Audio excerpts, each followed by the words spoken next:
The trade station Haven's spine never slept. Ships arrived every minute. Lights flashed in long white lines.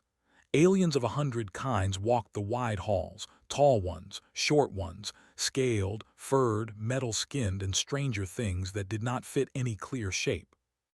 Voices mixed together in a constant low sound like the sea. Elias Rourke walked through it all with a crate scanner in his hand. He was human. That alone made him noticeable. Humans were still new to this part of space. They were not the strongest. They were not the oldest. But they had earned a reputation for being steady, fair, and very hard to scare.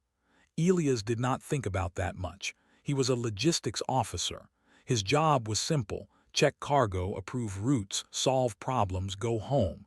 He was finishing a long shift when he felt it. Silence. Not full silence, but the kind that spreads fast. Conversation stopped. Footsteps slowed. Elias looked up from his scanner.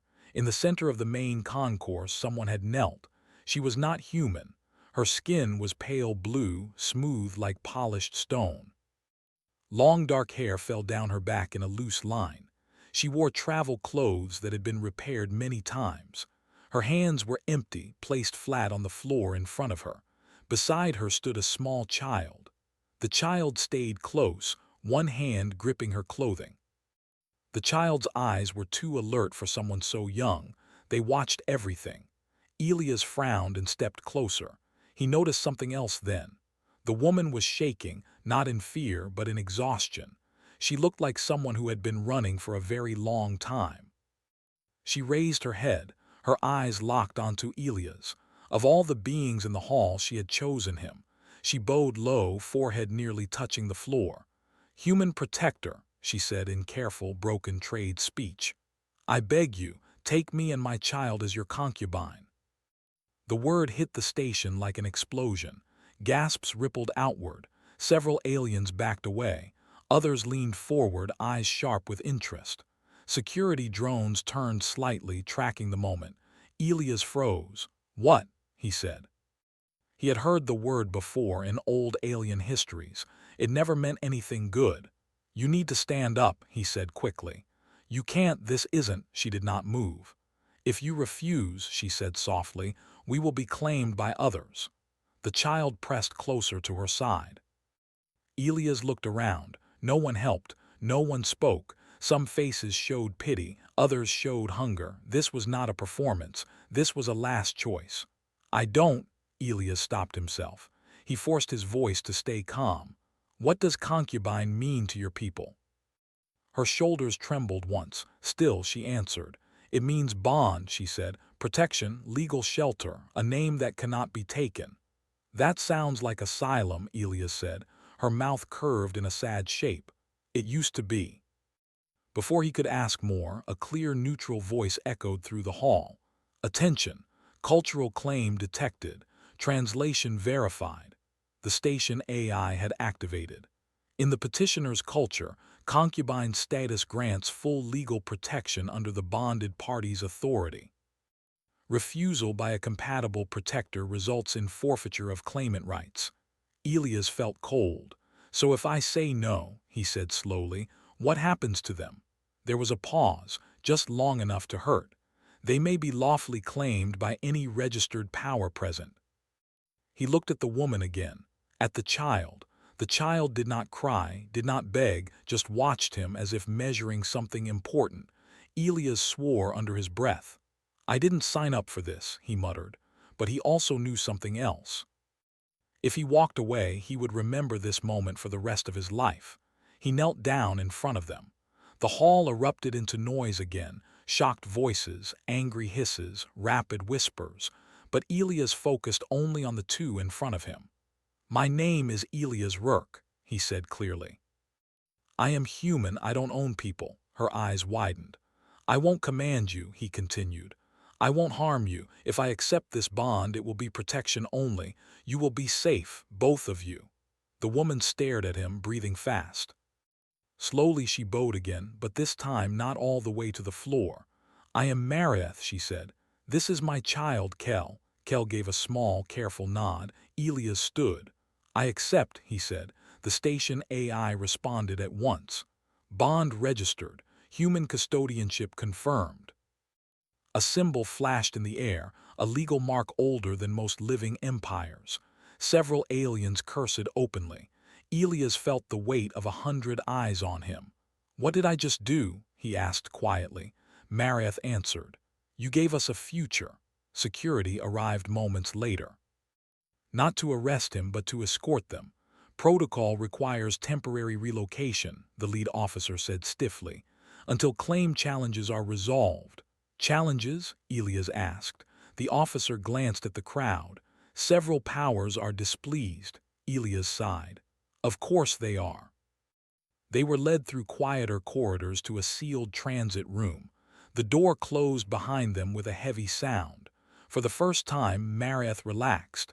She sank onto a bench, pulling Kel close. "Thank you," she said again. Her voice broke this time. Elias leaned against the wall, suddenly very tired. "Start from the beginning," he said. "Who are you running from?" She took a slow breath. "My people were conquered," she said. "Our protectors became our owners. When my mate died, I lost my shield. Without Bond, my child would be taken." "Taken where?" She did not answer directly. She did not need to. Kel spoke instead. "They teach children to forget their names," the child said quietly. Elias closed his eyes for a second. When he opened them, something in him had changed. "You're safe now," he said. "I promise that." Mareth looked at him with disbelief and hope. "You do not understand what you have done," she said. Elias gave a tired smile. "Yeah," he said. "I'm starting to think that's true." Outside the room, messages were already spreading. A human had accepted a concubine bond. For protection, for mercy. And the galaxy was about to learn what that really meant. The safe room was quiet but not calm. Elias sat at the small metal table, hands folded, staring at the glowing legal symbol still hovering in the air.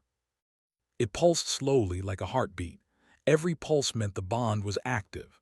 Across from him, Mareth held Kel close. The child leaned against her side, watching everything with sharp eyes. Too sharp for someone so young. Security drones floated near the ceiling, not threatening. Just watching. Elias broke the silence.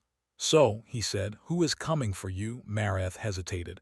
Then she spoke carefully, like each word carried weight. "The Varkesh Combine," she said. "They rule what is left of my home sector." Elias frowned. He had heard the name. "They're not supposed to operate on neutral stations," he said. She gave a weak smile. "They do not operate, they claim." As if summoned by the words, the room lights shifted color. A message tone sounded. "Incoming legal challenge," the station AI announced. "Filed by the Varkesh Combine." Elias sighed. That was fast. A hollow screen formed above the table. Symbols scrolled. Alien legal language layered over trade speech. Kel leaned forward. "They are saying you are not a valid protector," the child said. Elias blinked. "You can read that," Kel nodded. "I learned quickly." Mareth looked at her child with pride and fear. The AI translated aloud. "Challenge basis. Human protector lacks historical authority, military dominance, and ownership framework required for concubine bonds." Elias snorted. "Ownership framework? Yeah, no." The screen shifted. A new image appeared. A tall, armored alien filled the display. Broad shoulders, hard eyes, heavy markings across gray skin.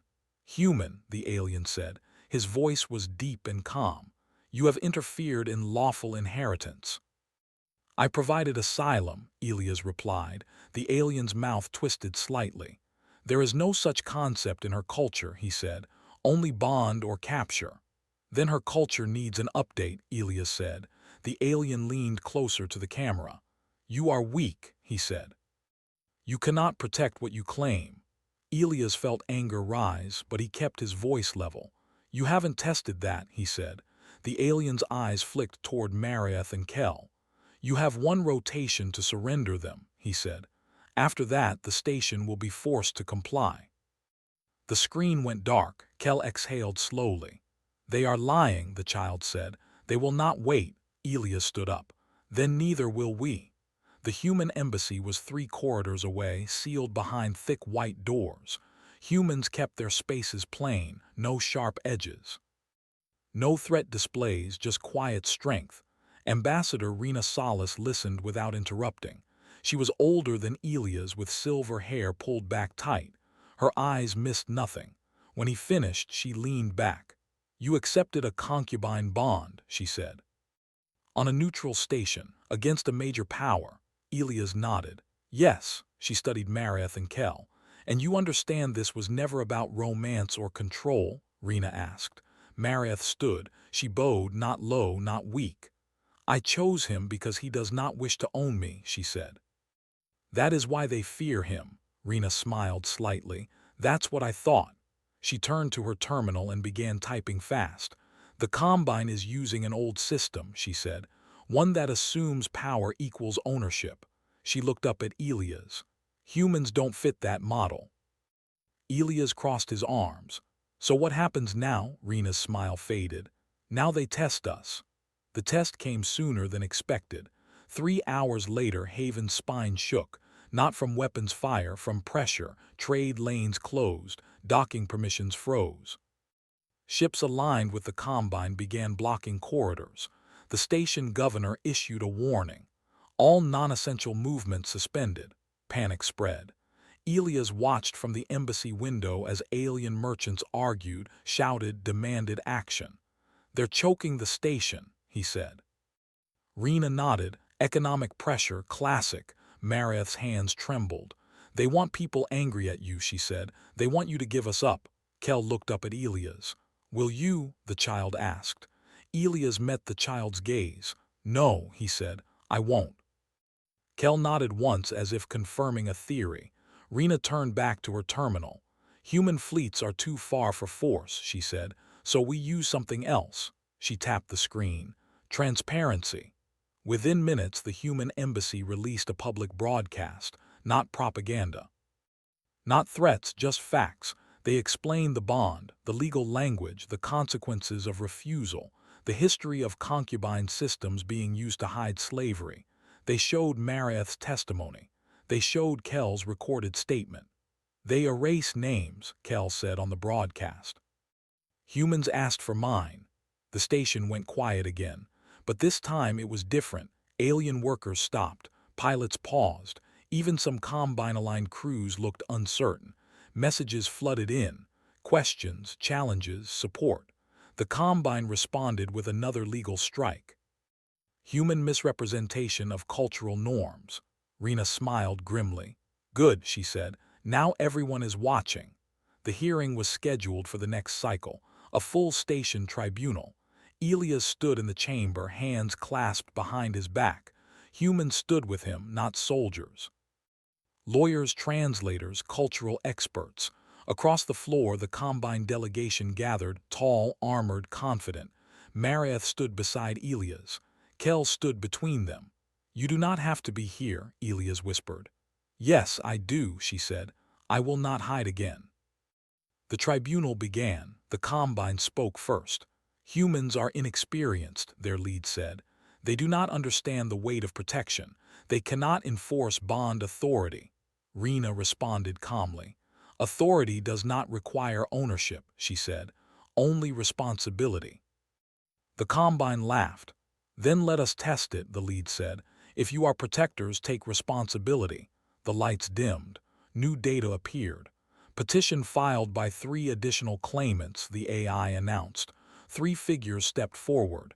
Different species, different ages. "All alone." "We request human concubine protection," one said. Gasps filled the chamber. Mareth's breath caught. The Combine leader snarled. "This is manipulation." Rena didn't flinch. "This is precedent," she said. The AI processed. Slowly, carefully. "Request acknowledged." "Pending review." The chamber erupted. The Combine leader pointed at Elias. "You are destabilizing the system."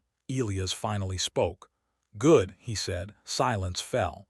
"We didn't come to rule your system," he continued. "We came to protect people inside it. If that breaks your laws, maybe the laws are the problem." Kel looked up at him, eyes bright. The tribunal recessed. Outside, news spread fast. Humans did not conquer. They sheltered. and the galaxy was starting to realize how dangerous that could be. Mareth stood beside Elias as the chamber doors closed.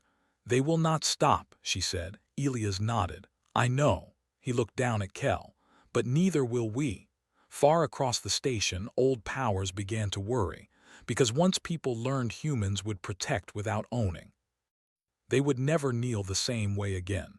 The tribunal hall felt smaller now, not because the room had changed, but because the idea of it had. Elias stood still at the center floor. Around him, humans waited calmly. Across from them, the Combine delegation whispered among themselves, sharp and angry. Above everyone, the station AI processed data at a speed no organic mind could follow. Mareth held Kel's hand. She could feel the child's fingers tighten every time a new alien voice rose. "You are shaking," Elias said quietly. Mareth nodded once. "I am afraid." Kel looked up at her. "But you are standing." She gave a weak smile. "Yes." The AI's voice cut through the chamber. Tribunal reconvened. Review of concubine bond systems across registered civilizations underway. A ripple of unease spread through the hall. The Combine leader straightened. "This is unnecessary," he said. "The system has functioned for thousands of cycles." Rena Salas stepped forward. "So did many broken systems," she replied, until someone looked closely. The lights dimmed further. Hollow images appeared, records, laws, old translations. The AI spoke again. "Historical analysis indicates the concubine bond originated as a temporary shelter agreement." Mareth's breath caught. Elias glanced at her. She had never heard this before. Over time, language drift altered the meaning. Protective duties shifted into ownership authority. Rights were removed. Consent became assumed. The chamber went silent. The Combine leader's eyes narrowed. "These records are incomplete," he snapped. "They are not," the AI replied evenly. "They were hidden." New images appeared, contracts, bloodline charts, control clauses. Kel leaned forward, eyes wide. "They changed the words," the child said. "So people would stop asking questions." Rena nodded. "Exactly." The Combine leader struck the floor with his staff. "This tribunal has no authority to rewrite cultural law." Elias spoke before Rena could. "No," he said, "but it has authority to see what it really is." He turned, facing the chamber. "I didn't accept a bond to gain power," he said. "I accepted because refusing would have destroyed 2 lives." He looked at the delegates. "If your system only works when good people walk away," he continued, "then it deserves to fall." Murmurs spread like fire. The Combine tried a different approach. "If humans insist on redefining concubine bonds," their leader said smoothly, "then accept full responsibility. Every bonded individual becomes a human burden." Rena smiled faintly. "We already do," she said. She gestured to the side. The chamber doors opened. More figures entered, different species, different backgrounds, all wearing temporary asylum markers. Elias felt his chest tighten. Mareth whispered, "So many." "These are petitioners," Rena said. "All denied protection under existing concubine systems, all now requesting human guardianship." The Combine leader stared. "You cannot take them all." Rena met his gaze. "We can," she said, "and we will." Kel squeezed Elias' hand. "They don't understand," the child said softly. "Humans don't count cost the same way." The AI processed again. "Petition volume exceeds historical norm by 412%. The Combine delegation erupted. "This is chaos. This is abuse of law. This is visibility," the AI interrupted. Silence fell. A private recess was called. Inside a smaller chamber, Elias sat heavily in a chair. Mareth paced. "They will retaliate," she said. "Not just here, everywhere." Rena nodded. "They already are." She pulled up a display. Human trade routes were flashing warnings. Diplomatic channels showed protests, threats, withdrawals. "They want to isolate us," Elias said. "They can try," Rena replied, "but they're afraid." Mareth stopped pacing. "Afraid of what?" she asked. Rena looked at her. "Of choice," she said. Once people see protection without ownership, the old systems collapse. Kel climbed into a chair, legs dangling. My people used to sing about guardians, the child said, before the words changed. Mareth stared at her child. You remember the old songs, Kel nodded. They taught us quietly. Elias felt something shift. How many know, he asked. Kel thought. More than they think. The tribunal resumed. The Combine made one final move. They presented force projections, military numbers, fleet alignments, a warning. We will defend our legal systems, their leader said, by strength if needed. Rena stepped aside. Elias walked forward. He did not raise his voice. Humans are not here to fight you, he said, but we won't help you hide. He gestured to the records still floating in the air. These bonds were meant to protect, he continued. We are restoring that meaning. He looked directly at the Combine leader. If you attack us for that, he said, everyone will see why. The leader said nothing. The AI spoke. Tribunal ruling pending final clarification. The lights focused on Mareth. Petitioner Mareth, do you consent to human guardianship under revised definition, full personal rights, voluntary association, and unconditional exit? Mareth stepped forward. Her voice shook, but did not break. Yes, she said. I choose protection, not ownership. The AI turned to Kel. Dependent Kel, do you consent? Kel nodded. Yes, the child said. Humans asked. The AI paused. Longer this time. Every being in the chamber waited. Ruling issued. The words felt heavy. Concubine bond, as previously defined, is suspended on Haven's spine. Gasps. Human guardianship model recognized as valid protective alternative. The Combine leader staggered back. All current claimants granted interim protection under human authority. Retaliation classified as hostile act against neutral law. The sound that followed was not cheers, it was relief. Mareth covered her face. Kel exhaled, shoulders relaxing for the first time. Elias felt like he had just stepped off a cliff and landed. Outside the chamber, the station buzzed with new energy. Aliens spoke openly. Some cried, some argued, some watched humans with new eyes, not fear, expectation. Rena joined Elias near the exit. This isn't over, she said. I know, Elias replied. She smiled anyway. But you just changed the language of power, she said. That lasts longer than fleets. Mareth approached. She bowed not as a servant but as an equal. My people will hear of this, she said. So will others. Kel looked up at Elias. What happens now? The child asked. Elias thought. Now, he said. Now we build something better. Across the station, messages spread.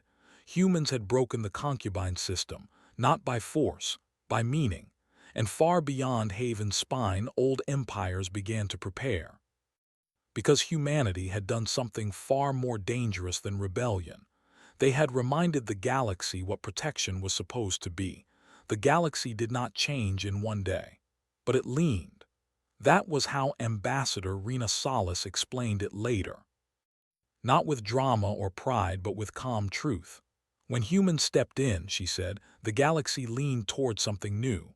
On Haven's spine, the effects were immediate. The Combine fleets withdrew first, not loudly, not with threats, they simply left.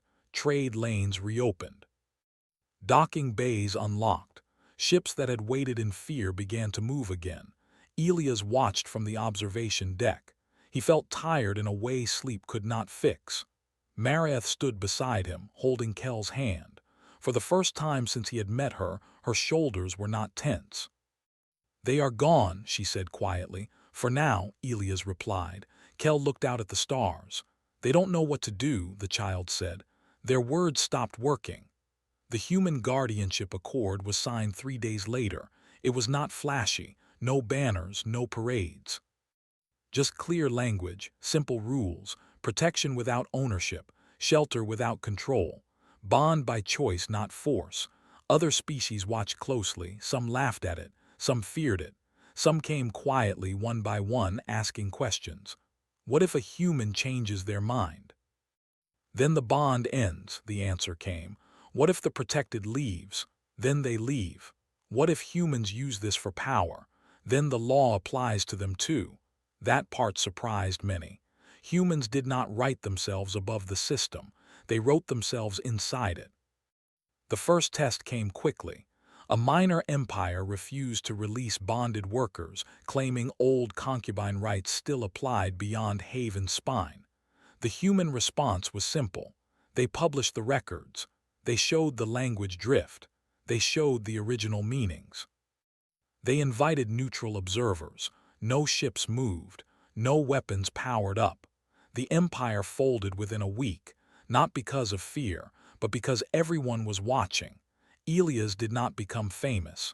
He did not want to, but he could not stay a logistics officer either. He was offered a role in the new guardianship network, not as a leader but as a trainer.